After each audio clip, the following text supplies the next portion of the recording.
Kemudian dia bilang ini bisa dibilang masterpiece-nya Dul gitu, bilang bahwa lagu kesayangannya dia. Dicoba di approach buat Giring. Kenapa akhirnya proses seperti apa? Ya akhirnya kebangun dan wah ini kayaknya boleh nih Burung Gereja. Dan sebenarnya kalau dari Giring sendiri, karena memang 1 tahun nih ya benar-benar lahir sebagai seorang musisi solo sendiri gitu sekarang. Udah ada 3 single sebelumnya gitu ya, dari Sendiri, kemudian Gusti Allah Rasare, ditambah lagi Tahan Dulu. Harus nemu lagu berikutnya kan juga gak gampang gitu. Jadi ibaratnya Giring mencari sesuatu yang memang benar-benar harus wah juga buat Giring. Sementara Dul juga mencari seseorang yang harus tepat nih untuk kesayangannya dia, si Burung Gereja ini. Seperti apa tuh waktu itu? Jadi waktu itu kan lagi di acara ya salah satu band kan, di salah satu TV. Saya jadi bintang tamu, dia jadi bintang tamu. Tadi yang sesuai dengan sudah diceritakan sama Dul ya. Dan waktu di kolam renang di rumah dia, terus begitu dia, aku ada masterpiece nih Kak. Ngomongnya gitu. Kamu ngomongnya gitu kan Dul. Aku ada masterpiece nih Kak. Coba dengerin. Itu tuh benar-benar lagu yang saya idamkan. Karena kalau di Niji itu mungkin lagu-lagu yang seperti ini mungkin nggak bakal bisa lolos gitu kan. Karena Niji kan sudah punya pakemnya sendiri. Niji sudah punya keunikannya sendiri lah. Sendiri. Sedangkan sebenarnya kalau dalam lubuk hati saya yang paling dalam, sebenarnya lagu-lagu seperti ini nih yang saya sebetulnya mau. Satu lagu-lagu yang easy listening, secara harmonisasi bagus, liriknya juga simple tapi ngena, iya kan. Dan saya yakin bahwa lagu-lagu kayak Burung Gereja ini akan bisa menjadi lagu yang evergreen bro. Maksud gue sampai ratusan tahun ke depan juga orang pasti dengerin dan akan nyanyiin. Amin. Sesuatu yang langsung dengerin ngangkut langsung nyanyiin gitu. Dan akhirnya kalau boleh jujur bro, awal bentuk lagunya itu sebetulnya juga agak terbayang-bayang bahwa ya bagaimana nyanyiinnya itu supaya bisa keluar dari ranah yang waktu itu dia buat. Karena kalau misalnya didengerin mungkin dulu lagunya saya izin Bu Acin kalau saya boleh bilang ini ya. Waktu itu Bu Acin sempat ngasih masukan, coba deh nyanyi ini supaya jangan terlalu kayak Dewa. Benar ya Bu ya? Maaf Ibu ya. Kalau saya boleh kasih ingetin lagi, maaf Ibu ya. Bu Acin waktu itu dipesan seperti itu. Makanya waktu itu tanggung jawab terbesarnya adalah, tantangan terbesarnya adalah bagaimana saya bisa menjiwai lagu ini sesuai dengan Giring dan sesuai dengan apa yang Bu Acin mau dan juga sesuai dengan arahan dari Bu Acin. Dan kedua adalah bagaimana secara produksi lagu itu dibuat sesuatu yang berbeda. Makanya waktu itu Rembukan udah paling cocok sama Om Pai. Nah, sama Om Pai benar-benar di aransemen sama Om Pai lahir. Luar biasa dulu ya.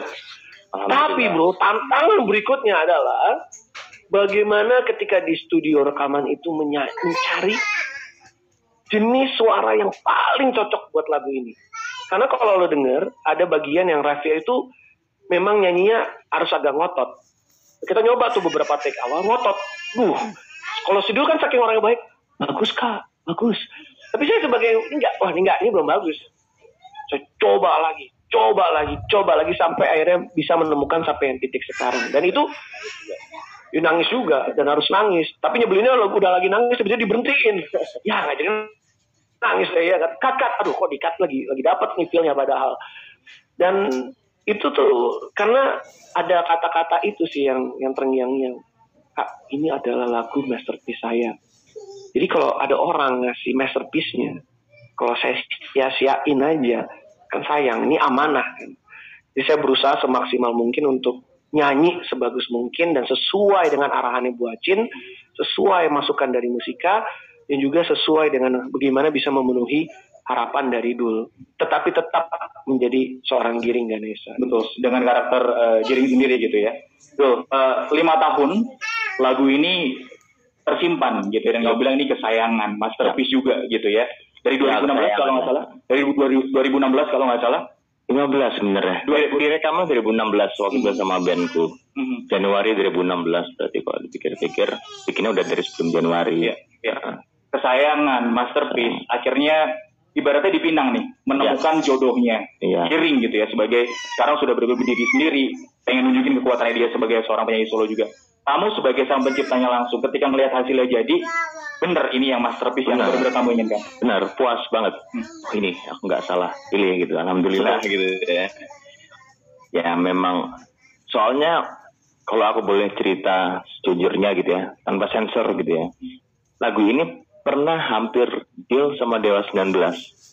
Jadi Om Ariel Lasso udah oke. Waktu itu sudah ada pihak yang mau membeli lagu ini. Om Ariel Lasso sibuk banget, sedangkan aku butuh seorang vokalis yang benar-benar into it, yang mau promo, yang total untuk lagu ini. Terus aku kasih ke Dewa, Ayah udah oke. Om Andra sudah oke sebagai perwakilan Dewa. Om Once juga udah oke. Tapi ada satu momen di mana kalau aku kasih ke Dewa gitu, kapan aku bisa lepas dari bayang-bayang orang tua gitu? Ya silakan bilang itu mustahil, silakan bilang itu nggak mungkin lah. Tapi kan aku punya hak untuk bermimpi dan aku enjoy kok prosesnya untuk mewujudkan mimpi itu. Aku menikmati jerih payahnya penderitaannya. Jadi dari situ aku gak sama Dewa deh. Dan kebetulan waktu itu lagi kenal sama Kak Giring. Aku sama Kak Giring aja deh. Istiqoroh lah dalam Islam tuh.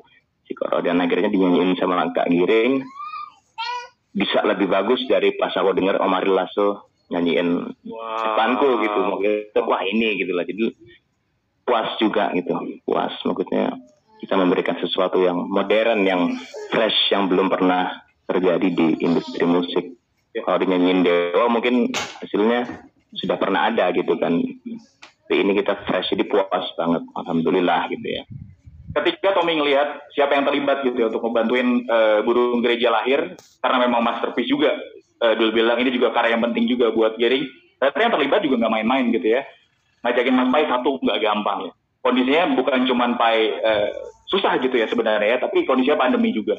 Untuk visualisasi kalian juga nggak main-main juga, ngajakin Mas Upi juga, bahkan Bu Acin juga terjun langsung untuk benar-benar kalian ajakin ngobrol gitu ya, bagaimana karya ini sebenarnya harus lahir gitu. Gimana nih menentukan, wah ini harus Pai, visualisasi harus Upi, kemudian teman-teman musika juga terjun banget gitu ya untuk Burung Gereja. Apa yang bisa kalian bilang untuk mereka-mereka yang terlibat di belakang lagu Burung Gereja ini? Ya yang lucunya tuh di proyek ini tuh saya mimpi saya jadi kenyataan. Sama bertahun-tahun berkarya di industri musik sama di Niji tuh selalu pengen banget diproduserin sama Mas Pai. Dan cuma bisa kejadian ya di sini. Dan lebih lucunya lagi, lu harus ceritain dulu waktu Mas Pai itu kan paranoid dengan pandemi COVID-19. Dia nggak mau keluar. Yang nyamperin di. Jadi waktu awal-awal aku manggilnya Bang Pai gitu. Soalnya Bang Pai nggak mau dipanggil Om Pai. Jadi ya kalau kita mungkin karena lagi rasa jadi Om Pai gitu ya. Om Pai itu waktu awal-awal pandemi parno banget sama namanya COVID gitu ya. Sedangkan aku menunggu gitu proyek ini untuk jalan. Wah ini kalau aku nggak gerak ini nggak jalan-jalan ini soal lama COVID gitu. Terus akhirnya aku nekat gitu. Aku sama timku beli alat rapid test sendiri. Rapid test semua. Waktu itu belum ada swab kalau nggak salah. Masih rapid semua. Terus oke, negatif ya kita berangkat ke rumahnya Bang Pai gitu. Terus kita ada jaga protokol kesehatan, pakai masker, pakai hand sanitizer. Malam-malam inget tuh, habis isya jam 8. Nah, kita ketok-ketok, Bang Pai. Siapa tuh? Tuh Bang, tuh gitu. Ngapain lu kesini? Kaget gitu, jadi ngobrol-ngobrol gitu. Udah masuk gitu. Akhirnya alhamdulillah nggak diusir waktu itu. Terus ngobrol-ngobrol dan agak susah juga ngerayu Bang Pai untuk meranjak dari sofa depan ke studio, butuh 2 jam lebih itu untuk dan di rumahnya, tapi untuk masuk ke studio itu kan ayo bang nanti aja kapan-kapan. Terus sampai akhirnya ayo bang bantuin lah bang gitu. Ya udah ayo deh, akhirnya aku paksa dan akhirnya malam itu kita bikin Dagan ya, aku berdua sama Bang Pai, dan alhamdulillah semenjak itu berjalan lancar gitu ya. Kak Giring vokal, aransemennya dikemas dengan apik gitu ya. Alhamdulillah. Mungkin kita ngomongin soal kenapa pakai analogi Burung Gereja kali ya. Di luar nanti liriknya juga ini luar biasa gitu. Apakah itu masih relevan dengan kisah kamu di tahun 2015 dengan sekarang gitu di 2021? Tapi kenapa pakai Burung Gereja? Buat Tommy sendiri ini berarti lagu Indonesia kedua yang berjudul Burung Gereja. Karena Nugi dulu sempat punya lagu Burung Gereja. Mungkin dulu boleh cerita sedikit kenapa ini Burung Gereja dan apakah perempuan yang sama di 2015 itu masih ada atau dia tahu di 2021? Enggak lah. Ya tapi aku bilang kalau ke perempuan itu ini lagu buat kamu gitu. Aku kasih kado waktu itu soalnya. Jadi sebenarnya dia udah tahu ya waktu itu. Udah tahu. Ya? Pada tahun itu 2016. 2016 itu aku kasih dia kado tuh CD sama boneka. Ini lagu buat kamu gitu. Belum rilis. Ya nggak usah dibahas lah, itu masa lalu ya. Gak enak Otisa. Gak enak. Gue nyolek sedikit dikeluarin si boneka. Iya, nggak usah dibahas lah. Kenapa Burung Gereja? Karena jujur aku terinspirasi dari film Forrest Gump. Tahu ya? Tom Hanks. Itu ada waktu dia ditinggal Jenny, dia mengeluarkan dialog, kini hidupku bagaikan burung gereja yang kesepian dan kehujanan. Entah kenapa aku langsung nyantol sama dialog itu. Kan kalau kita nonton film ada translate bahasa Indonesia kan. Terus nyantol, keren ya. Langsung aku catat tuh dulu di notes iPhone gitu ya. Hidupku tanpamu bagaikan burung gereja yang kehujanan dan kesepian. Dan setelah aku pelajari tentang burung gereja, kan aku nyantol banget kan. Ternyata pada faktanya, pada realitanya, burung gereja itu selalu sekawanan, sekelompok, gerombolan gitu, di gedung yang tinggi. Nah, sedangkan di lagu ini kita menceritakan kalau aku tanpa kamu, aku ini menjadi burung gereja yang sendirian, kesepian, dan kehujanan. Yang pada faktanya itu nggak ada. Tapi di lagu ini aku membuat itu menjadi, kita membuat itu menjadi ada gitu. Membuat burung gereja yang kesepian dan kehujanan gitu sih inspirasinya. Buat gue malah cukup penasaran gini, karena saya tahu bahwa setiap penyanyi punya caranya masing-masing untuk ngedapetin emosinya, pendalamannya, segala macam. Jadi lo lagi happy banget, habis nulis tangan dulu sama anak-anak, tapi lo harus nemu lagu yang ibaratnya perih banget nih.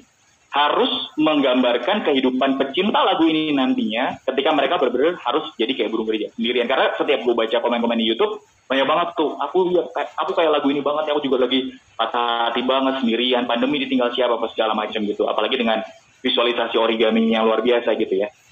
Ketika rekaman, udah dibantuin banget sama Bang Pai segala macam. Apa yang proses pendalaman apa yang Giring lakukan untuk burung gereja ini? Kepedihan apa yang tadi sempat cerita sampai nangis juga untuk ngebayangin lagu ini? Ya ada momen-momen penyesalan lah ya di masa lalu. Ya maksud saya juga kan kehidupan saya sama Cynthia kan juga ya orang taunya semua lancar-lancar, indah-indah. Tapi kan selalu ada momen-momen yang dimana ups and down-nya kan. Dan momen-momen ups and down itu yang saya pakai gitu. Saya pakai untuk bisa meresapi. Saya nggak bisa ngebayangin sih kalau hidup saya nggak ada istri saya itu seperti apa. Dia itu kan sumber kebahagiaan saya, kekuatan saya. Dia tuh tidak hanya seorang kekasih, tapi juga sahabat, orang yang bisa diajakin diskusi, bisa ketawa. Dan saya ya pernah ada momen pas lagi berantem, ya pernah lah ya agak jauh dikit gitu. Itu kan sedih banget gitu. Dan saya itu adalah momen yang saya nggak mau ulang gitu. Jadi penyesalan itu saya coba bawa di studio rekaman dan ya hasilnya ya seperti itu, di mana memang ada beberapa part di mana saya menangis, saya matiin lampunya, saya benar-benar berusaha untuk sedalam mungkin dan bayangin ketika Cynthia sampai nggak ada di rumah itu kan, kalau pas dia lagi marah itu kan sedih banget gitu. Oh kalau marah dia nggak di rumah ya? Oh dikabur. Canda saya. Tapi itu yang saya coba capture dan saya coba nyanyiin, dan itu bener, maksudnya bener kata dulu bahwa bagaikan burung gereja itu bener vlog kan, satu rame-rame gitu, dan kesepian dan kehujanan gitu. Walaupun saya kalau lagi berantem nggak main hujan ya, cuman maksud saya sih ya intinya sih kayak gitu, kesepian kan kalau nggak ada kekasih kita. Nah tapi selain itu juga pas di studio rekaman juga ada momen di mana ada pencipta lagunya. Sidul ada di ruang monitor, itu juga bikin saya deg-degan. Karena dulu ini orang perfeksionis, iya kan. Ini kalau dulu di Niji kan, ya kebanyakan ya saya lumayan terlibat dalam hampir semua lagunya. Jadi kan ini lagu-lagu gua lah, bodo amat gitu kan, gua maunya gimana ya kan. Yang penting nanti hasil bagus gitu. Cuma karena ada dia kayak manteng. Waduh, ada rasa juga bahwa gak mau sampai ngecewain. Saya tuh selalu ngerasa bahwa kayak ketika Musika percaya sama saya nggak mau ngecewain. Saya nggak mau ngecewain Musika. Ketika Dul percaya sama saya juga nggak mau ngecewain Dul. Jadi saya berusaha semaksimal mungkin gitu pas lagi take vokal untuk dapetin. Dan lumayan agak jujur ya, kalau dulu take vokal Niji main, semua orang tahu lah di Musika, Giring mah take vokal ngapain berapa lama sih? Ini lumayan agak lama loh bro. It's like 2 hours, lebih dari 2 jam gitu. Untuk bisa dapetin masterpiece-nya gitu. Makanya saya puas banget sih dengan project ini. Tepuk tangan dong teman-teman buat burung gereja ya. yang baru bergabung, selamat sore teman-teman media. Kita lagi ngobrol-ngobrol di Afternoon Talks. Jadi yang pasti ini benar-benar bisa dibilang salah satu karya yang buat saya nggak cuma penting buat industri musik Indonesia, tapi lebih penting lagi buat menjadi bagian atau diskografinya dari Giring sendiri gitu ya, sebagai seorang Giring Ganesha sekarang. Termasuk juga ini menjadi lagu ciptaan dulu yang kedua kalau nggak salah ya, yang benar-benar diciptakan dan jadi karya musik dan direkam. Kalau nggak salah pernah nyiptain buat Fadli juga. Kalau untuk orang lain ya, kalau saya menciptakan lagu untuk orang lain ya ini kedua. Lagu kedua ya. Ya sama Fadli dulu ada lagu religi Sang Pemuja, judulnya Alhamdulillah. Betul, tapi karena masterpiece berarti ini satu-satunya nih Giring, luar biasa tuh. Kita tunggu lagi masterpiece. Kalau religi kan beda segmen gitu. Iya. Kalau ini kan pop. Soalnya susah bikin lagu pop itu. Nah ini jarang-jarang nih aku bisa bikin lagu pop yang menurutku nada-nadanya bagus, pemilihan katanya bagus, nadanya bagus gitu ya. Nggak tahu kalau menurut yang lain gitu. Bikin lagu sih alhamdulillah gampang. Cuma kalau yang bikin lagu enak itu kadang susah gitu.